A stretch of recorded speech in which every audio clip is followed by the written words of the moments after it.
Hi, everybody, and welcome to Exegetically Speaking, a podcast of the friends and faculty of Wheaton College, Wheaton, Illinois. And this year, in our second season, we're doing something different. We're partnering with the Linear Theological Library in Houston, Texas.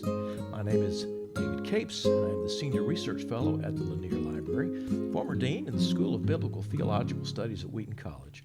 Our purpose in these podcasts is fairly simple. We want to promote the study of biblical languages, Greek, Hebrew, and Aramaic, so that we can read the Bible more faithfully, study it more fully, and not just read it and study it, but also to live it. Joining me today is Dr. Doug Penney, who's Associate Professor of Classical Languages at Wheaton College. Dr. Penney, thanks for being with us. Good to be here. Now, we are 1,100 miles apart because we are social distancing. Do you think is that far enough, you think? Yeah, that's plenty. That's plenty of distance, yeah. A lot of things are happening now in higher education, and one of the things is limited travel and limited ability to gather together and to do things in classes and such. But we're not going to let that stop us here today. We're going to plow forward. How long have you been at Wheaton College? That's a tricky question. I got this job in 1995 when my mentor, Jerry Hawthorne, retired.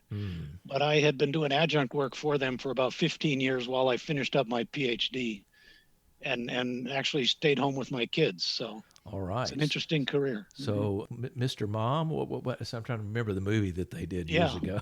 Tony Danza, who was that? I can't remember, but it was one like that. So you've had an affiliation at least with Wheaton College for a long time then, all the way back to the time of Jerry Hawthorne. Right. Yeah. And what courses do you teach? If somebody wanted to look through the catalog, where would they find you?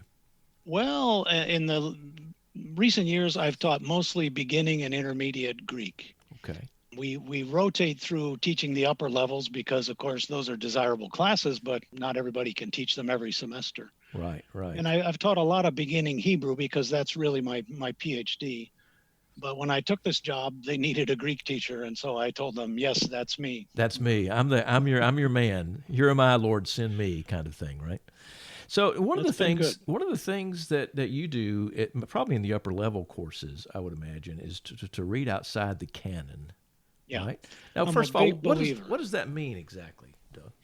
Well, it means getting over the notion that the Bible is a special liturgical dialect that the Holy Spirit uses to say things that he couldn't have said in an ordinary language. And of course, we all know that the Bible's written in Koine. Yeah. But the point of that is that it's the common man's language.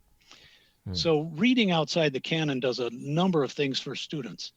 It gets them beyond the notion that this is a Christian word I'm using here. Now, that's not to say that agape doesn't take on a special meaning in the history of the church. Sure. But, it was an everyday word with everyday meanings for people in the New Testament period.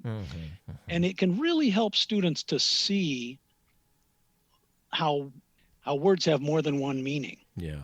Depending on context. Sure. So finding biblical words in non-biblical texts is part of the education of having a holistic, realistic understanding of the nature of revelation ultimately, but just language in general.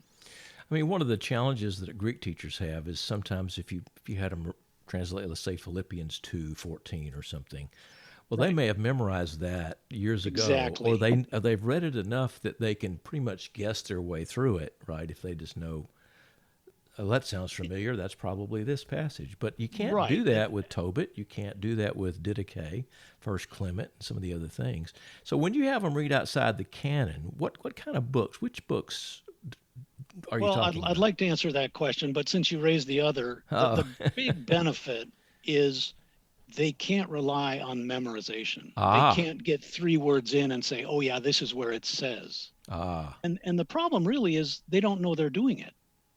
They think they're reading. But it's kind of like when I was 4 years old and I thought I could read Go Dogs Go. I couldn't read. I had just memorized the book. Yeah, and you heard it so many times, right? So when you make them read something they are unfamiliar with, they realize you have to go find the nominative. You have to parse the verb. You have to figure out what kind of accusative that is. Otherwise, you're cheating. You're relying on memory. Yeah. And if you want to read the Bible, but you're relying on memory, you're just rediscovering what someone else told you it means. You're not really thinking about what are the interpretive possibilities for the grammar and syntax that I'm faced with here. So the best way to learn that we have that problem is to read texts that are unfamiliar. And that's why pedagogically, I think it's just wonderful to get people outside the canon. And whether it's Tobit or Aesop or Herodotus or whatever. Right. So let's use Tobit as an example here. First of all, for people that don't know, what is the book of Tobit? They might be used to, Genesis, Exodus, and Matthew and Mark, but Tobit? Who is this? That's the beautiful thing about a Protestant school is nobody's read the Apocrypha. So there are very few students who have any idea what the story is about. Right, exactly. And it's a wild romp through a patriarchal type narrative with Homeric overtones, and I'd love to get into that later if we have time. Oh, I'd love to. Yeah, in another podcast. It's a love story. It's about a kid, a only child, whose parents are aging, and they're worried about the short future they have.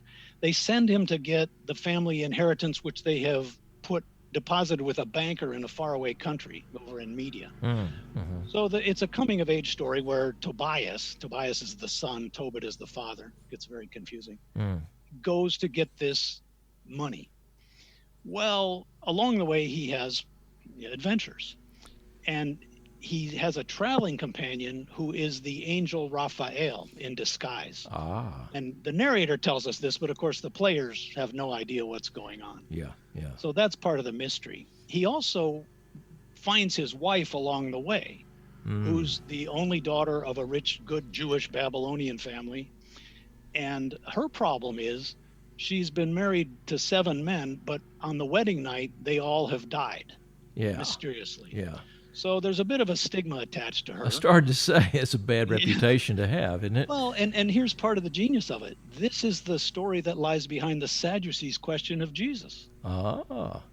So interesting. The Apocrypha is relevant to the study of the New Testament. Because this is the literature everyone in the Bible knows. We're the ignoramuses who think we shouldn't be reading it. Yeah, exactly. So to make a long story short, the angel helps him overcome this problem where her husbands are dying. But the intriguing part is we are told the husbands are being killed by the demon Asmodeus, who's in love with the girl. And he doesn't harm her, but anyone who approaches her suffers the consequences. So it opens up a window on things that people in the world of the Bible believed, that angels could be seduced and all this kind of stuff. And makes you ask interesting questions about Paul in 1 Corinthians 11, why cover your hair because of the angels and stuff like that. That you would never have asked if you hadn't read the story of Tobit. Well, there's a great payoff then that comes when you read outside the canon. Dr. Penney, thank you so much for being a part of our podcast. Thanks as well to Silvio Vasquez, Rebecca Larson, and Krista Sanchez for helping us edit and produce the podcast. If you want to study biblical languages, then the best place you can go is Wheaton College. They have one of the most wonderful programs, hands down, than other schools, whether you're a graduate or an undergraduate student. So go to the website, www.wheaton.edu, and look for modern and classical languages. Get started today. If you have questions about this podcast, comments you'd like to make, we'd love to hear from you. Contact us at exegetically.speaking@wheaton.edu. Thanks for listening.